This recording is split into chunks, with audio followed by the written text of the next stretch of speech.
Hey leader, here's a way to evaluate your next event.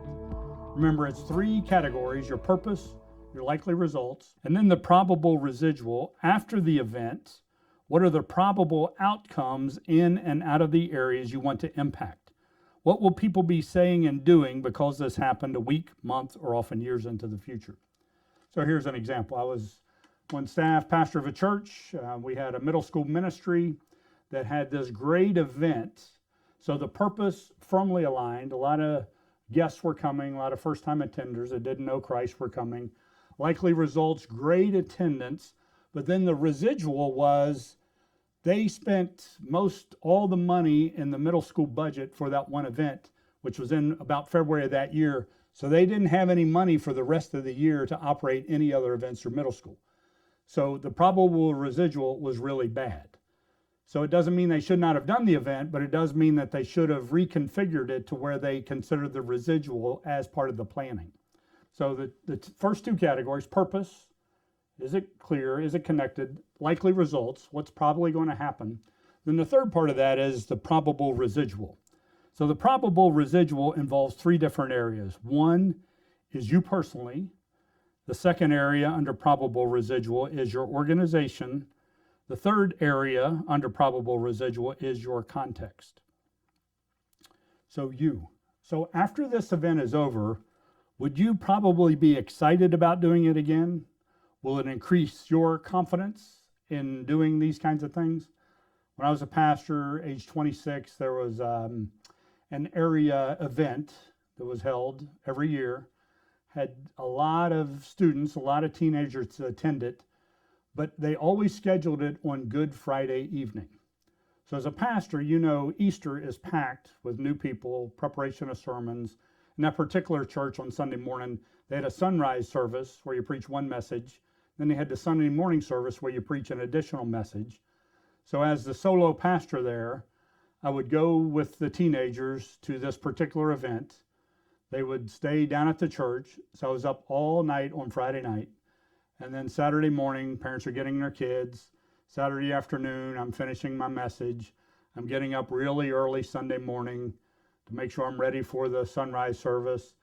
Then I'm staying and preaching the regular Sunday service, which is typically your largest service. I was wiped out every year. So after a few years, I quit doing that event. And on a personal level, that was great. Right? And it also, Easter weekend, that's a huge event for the church as a whole. So what is the residual impact on you personally? But also, what is the residual impact on your organization? How big of a win is this for the church? Are people smiling when they talk about it? Are they eager about tempting the next thing?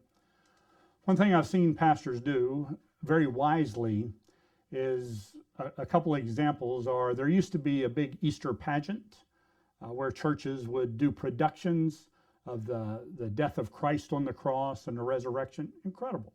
I know one church in particular, they had thousands of people. They had people bussing in to view this one particular event. Now they had it several different nights, but it was humongous.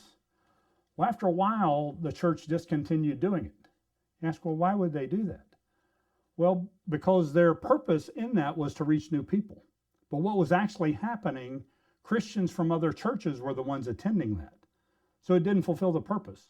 So the likely residual to the church is their worship team spent hours and days and weeks and months invested in this, practicing this. So a residual of that is it took a lot of the emphasis off the week-to-week Sunday morning experience because they were so focused on the Easter pageant and so many people came. So they decided not to do it, very wisely so. So analyzing the probable residual ahead of time can help you make a wiser decision. And then your context.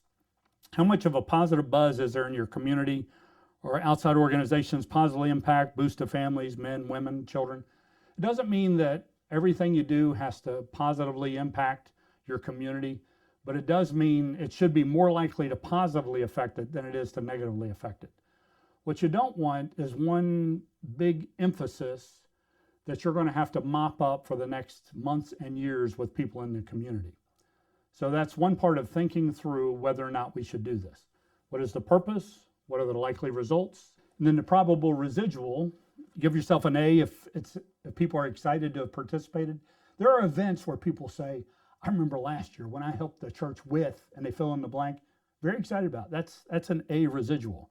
They still smile, even if they didn't participate. They felt like they missed something. Now it's a B if you still hear some good things about it. Most thought it was worthwhile. C if it was just okay. Don't hear much about it, not too bad. Or a D, it did not go well. That either the planning was off, or the purpose was off, or the timing was off. In the third category, probable residual. To you, mentally, intellectually, what was the residual? Physically, spiritually, emotionally, socially, all those are important. Now, let me say this about you in particular as a probable residual. Sometimes it's a great event, but it wasn't great for you, and that points to the fact that you probably needed to appoint a different leader. Just because you're the pastor does not mean you're supposed to lead every kind of event. As a matter of fact, I would say you're not supposed to. We train up leaders, have volunteers or a staff person to cover that.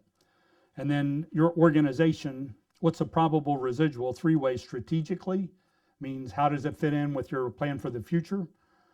Operationally means how does it fit in with the day-to-day? And then financially, how does it fit within the budget? And then for the probable residual for your community, what's the impact of the community, A, B, C, or D? What's the buzz around the community?